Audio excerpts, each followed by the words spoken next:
नमस्कार, शाम के 4:30 बज चुके हैं। आप देख रहे हैं आज तक। मैं हूं आपके साथ चित्रा त्रिपाठी। बड़ी खबर के साथ बुलेटिन की शुरुआत हम करने जा रहे हैं। आपको बता दें, डिप्टी सीएम का चेहरा बदल जाएगा बिहार में, इस तरह के संकेत मिलने लगे हैं, क्योंकि अब से कुछ ही देर पहले अब तक के डिप्टी सीएम रहे सुशील कुमार मोदी की ओर से ट्वीट किया गया है और उस ट्वीट के जरिए अपने दर्द को उन्होंने बिहार बीजेपी में बड़े सियासी उलटफेर के संकेत इसी के साथ मिलने लगे हैं। सुशील कुमार मोदी की ओर से जो ट्वीट किया गया है, उन्होंने लिखा है कि भाजपा एवं संघ परिवार ने मुझे 40 वर्षों के राजनीतिक जीवन में इतना दिया कि शायद किसी दूसरे को नहीं मिला होगा। आगे भी जो जिम्मेवारी मिलेगी उसका निर्वहन करूंगा।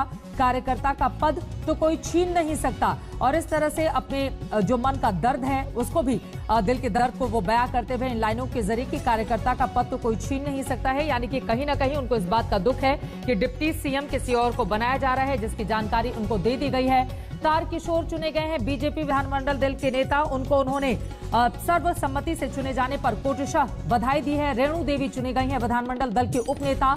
और आपको बताते चले कि अब बिहार बीजेपी में तरह तरह के कयास लग रहे हैं। बिहार बीजेपी में बड़े सियासी उलटफेर के कयास लग रहे हैं। डिप्टी सीएम पद में का पत्ता कटने के बाद सुशील मोदी का दर्द तो छलक उठा है, लेकिन अब इसी के साथ ही डिप्टी सीएम को लेकर तारकिशोर प्रसाद और रेणु देवी, कहा यह जा रहा है कि 2 चेहरे बनाए जा सकते हैं उप मुख्यमंत्री, जैसा कि बीजेपी ने उत्तर प्रदेश में किया।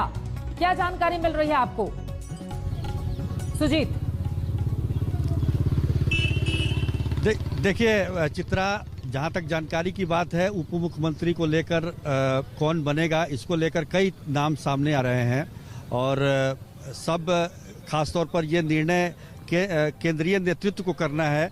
तो इसको देख के जो भी नेता यहाँ पर हैं अभी कुछ भी बोलने से परहेज कर रहे हैं। लेकिन जहाँ तक बात आ रही है कि चेहरा कौन होगा, तो सबसे बड़ी बात कि अगर यहाँ बिहार, चूंकि आप घूमी हुई हैं, तो बिहार में जातिगत समीकरण का बहुत बड़ा एक रोल होता है। अब सुशील मोदी उप मुख्यमंत्री थे, तो उनकी जगह पर विधानमंडल का नेता अगर तारकिशोर प्रसाद को चुना गया है, तो वो भी दोनों ही वैश्य जाति से आते हैं। और अभी बीजेपी के जो प्रदेश अध्यक्ष हैं संजय जायसवाल, वो भी एक वैश्य जाति से ही हैं। तो ये इक्वेशन कहीं से बैठ नहीं रहा है। तो लोग अपने अपने तरीके से इसकी व्याख्या कर रहे हैं कि अति पिछड़ा, इसमें अति पिछड़ा के तौर पर जैसे रेणु देवी को उप नेता बनाया गया है विधायक दल का, बिल्कुल। तो बाकी जो तमाम और जातियां हैं उसको लेकर कौन नेता हो सकता है, यादव से कोई नेता हो सकता है, तो नित्यानंद राय का नाम प्रमुखता से आ रहा है। हालांकि उन्होंने कैंपेन में काफ़ी जोर शोर से हिस्सा भी लिया था, लेकिन वो केंद्र में गृह राज्य मंत्री हैं। तो ऐसे में अगर उप मुख्यमंत्री बनने आते हैं, हालांकि बीजेपी को एक चेहरा चाहिए जो कि तेजस्वी यादव के सामने उन्हीं की तरह युवा हो और इस तरह से लड़ाई लड़ सके। तो वो एक नित्यानंद राय का चेहरा आ रहा है। सवर्णों में जहाँ तक उसकी उम्मीद बहुत कम है, लेकिन फिर भी मंगल पांडे जैसे नेता हैं उसमें। तो ये तमाम लोगों पर विचार विमर्श हो रहा होगा और केंद्रीय नेतृत्व को चूंकि फैसला करना है इस पूरे मामले को लेकर। राजनाथ सिंह भी आए थे केंद्रीय पर्यवेक्षक बनकर, उन्होंने भी आपकी बातों से सुजीत जो 3 बड़ी बातें मैंने निकाली हैं वो ये कि एक तो सुशील मोदी जिस वैश्य समुदाय से आते हैं, उसी से जिसको नेता बनाया गया है विधानमंडल दल का तारकिशोर जी, ठीक है। यहाँ पर अति पिछड़ा से आती हैं रेणु देवी, जिनको उपनेता बनाया गया है। इसके अलावा नित्यानंद राय यादव समुदाय से आते हैं, लेकिन सवर्णों का जो वोट बैंक है वो थोड़ा छिटका है, कुछ तेजस्वी यादव की तरफ भी शिफ्ट हुआ है। हालांकि मंगल पांडे का आपने नाम लिया, जो स्वास्थ्य मंत्री भी रहे बीती सरकार में, लेकिन सवाल बड़ा यह है कि सभी को एक साथ लेकर चलने की भी यहां पर जिम्मेदारी होगी, और खासतौर से जो कोर वोट बैंक है भारतीय जनता पार्टी का। ऐसे में क्या 2 डिप्टी सीएम बनाकर बैलेंस करने की कोशिश भी बीजेपी की ओर से बिहार में की जा सकती है?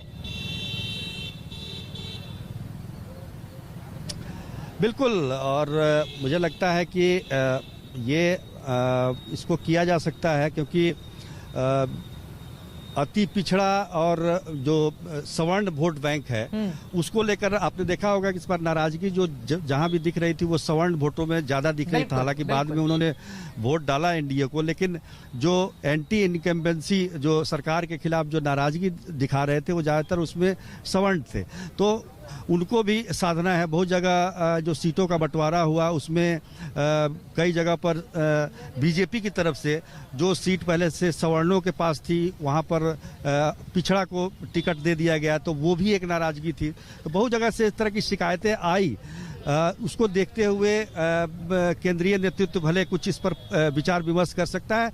बहुत आश्चर्य नहीं होना चाहिए कि दो उप मुख्यमंत्री हो बिहार में, जिस तरह से यूपी में है, एक अति पिछड़ा या एक सवर्ण की तरफ से कुछ उप मुख्यमंत्री का प्रस्ताव हो, तो ये बहुत आश्चर्य नहीं होना चाहिए। मैं चाहूंगी जरा तारकिशोर प्रसाद और रेणु देवी के बारे में भी आप बताइए, चूंकि ये दोनों ही चौंकाने वाला नाम है। बिहार बीजेपी के बहुत सारे नेता जिनको देश पूरा जानता है, बहुत सारे पॉपुलर लीडर भी हैं, लेकिन दो ऐसे सरप्राइजिंग नेता के तौर पर निकलकर सामने आए हैं। मैं चाहूंगी कि इनके बारे में जरा विस्तार से बताइए, क्योंकि कयास ही सही लेकिन लगाए जा रहे हैं और कहा जा रहा है कि इनमें से भी किसी एक को या हो सकता है दोनों को डिप्टी सीएम के तौर पर आगे बढ़ाया जा सके। हालांकि अभी तक ये कयास है। इन दोनों के बारे में आप क्या जानकारी देंगे सुजीत?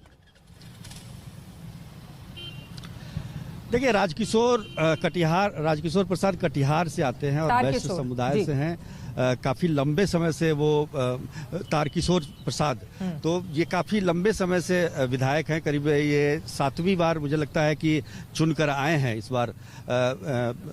और आपको पता ही है कि कटिहार जो इलाका है वो अल्पसंख्यक बहुल इलाका है। उस इलाके में इन लोगों ने बीजेपी को मजबूत करने में काफी मेहनत की है।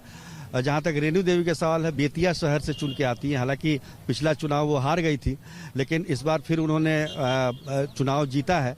तो अति पिछड़ा समुदाय से वो आती हैं। तो निश्चित तौर पर ये दोनों जो अति पिछड़ा और वैश्य, पिछड़ा वैश्य हो गया, अति पिछड़ा से रेणु देवी आती है, तो इन पर विचार हो सकता है। लेकिन मुझे लगता है कि कोई नया चेहरा होगा जो उप मुख्यमंत्री के लिए जिसकी तलाश कर रही है बीजेपी, जो कि आगे की लड़ाई लड़ सके बीजेपी के लिए। मतलब बिहार बीजेपी में पूरी तरह से उत्साह में दिखाई दे रही है। देखिए, बाकी के जितने भी खेमे हैं हर जगह शांति छाई हुई है, लेकिन सबसे ज्यादा उत्साहित बीजेपी खेमा ही है। और इसी वजह से दिल्ली से लेकर बिहार तक मैराथन बैठक का दौर जारी है। और साथ ही अपने 74 सीटों को लेकर डिप्टी सीएम कौन हो, मंत्रिमंडल में कौन कौन से चेहरे। अच्छा, ये बताइए, मंत्रिमंडल में चूंकि 36 लोगों को मंत्री बनाया जाएगा मुख्यमंत्री को लेकर, ऐसे में बीजेपी के कितने होंगे और जेडीयू खेमे से कितने होंगे? क्या आंकड़ा इसको लेकर कोई मिल पाया है आपको?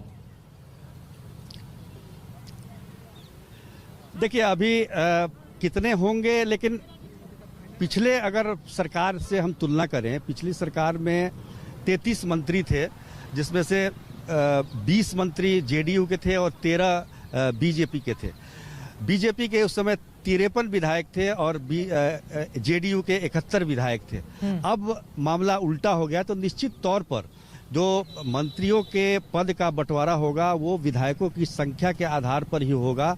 और निश्चित तौर पर बीजेपी के विधायक इसमें ज़्यादा होंगे, मंत्री बनेंगे, क्योंकि जो हम लोगों ने हिसाब लगाया है उसके मुताबिक 3.5 विधायक पर एक मंत्री पद बनता है। तो ऐसे में बीजेपी को करीब 20-21 मंत्री बीजेपी के बन सकते हैं, बाकी 11-12 जेडीयू के बन सकते हैं, और जो हम और वीआईपी की पार्टियां हैं वहां से एक मंत्री बनाए जा सकते हैं। तो ये तो हिसाब किताब इस तरह से है। लेकिन आपको पता है कि नीतीश कुमार जब भी मंत्रिमंडल बनाते हैं तो वो पूरी तरह से मंत्रिमंडल को भरते नहीं है। कुछ सीटें खाली रहती हैं, आगे एक्सपेंशन के लिए भी खाली रखते हैं।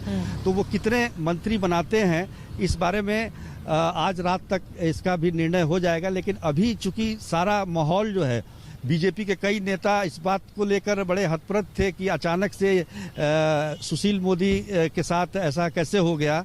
तो ये चीज बीजेपी के नेता समझ नहीं पा रहे हैं। लगातार हम बीजेपी के नेताओं से बातचीत करें, उन्हें बिल्कुल अंदेशा नहीं था। लेकिन इसमें दो चीजें हैं। देखिए, जो बातें आपने कही हैं सुजीत, देखिए, एक तो आपने कहा कि नीतीश कुमार एक्सपेंशन के लिए कुछ मंत्री पद रखते हैं। पिछली बार भी हमने देखा था 36 बनाया जाना था, 31 बनाए थे, 17 जेडीयू से थे और 13 भारतीय जनता पार्टी से थे।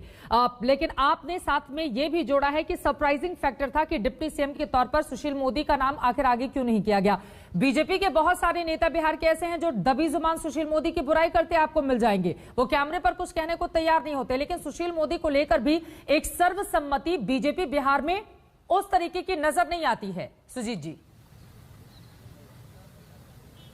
देखिए ये परसेप्शन की बात है। खासतौर पर जो केंद्र में मंत्री हैं, जो तमाम लोग, वो उन्हें लगता है कि सुशील मोदी की वजह से बीजेपी एक तरह से नीतीश कुमार के सामने नतमस्तक है, जो 15 सालों से जो चला आ रहा है, और बीजेपी को एग्रेसिव होना चाहिए।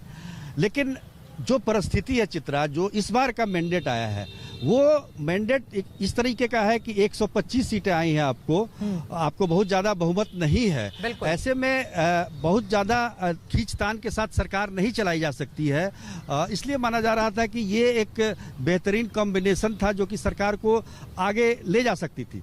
लेकिन बीजेपी को ये भी सोचना है कि उन्हें आगे एक चेहरा भी चाहिए, एक नया चेहरा भी चाहिए जो तेजस्वी के सामने खड़ा हो सके, क्योंकि इन्होंने सेकंड लाइन कोई तैयार नहीं किया पिछले 15 वर्षों में, चाहे वो जेडीयू हो चाहे वो बीजेपी हो। आरजेडी ने अपना सेकंड लाइन जरूर तैयार कर दिया है, तेजस्वी के तौर पर एक सर्वमान्य नेता बन चुके हैं वो, लेकिन इन लोगों को अभी बनना पड़ेगा चूंकि बिल्कुल। और नीतीश कुमार को भी एक बड़ा मैसेज अपना डिप्टी सीएम चेंज करके देना चाहती है बीजेपी। इस वजह से भी कवायद और कयास इस बात को लेकर कि क्या दो चेहरे हो सकते हैं उप मुख्यमंत्री के तौर पर, इस बड़ी खबर पर रहेगी हमारी नजर। एक बहुत छोटे से ब्रेक के बाद हम फौरन लौट रहे हैं, आप देखते रहिए आज तक। नमस्कार, मैं हूं अंजना ओम कश्यप। हमें उम्मीद है ये वीडियो आपको पसंद आया होगा।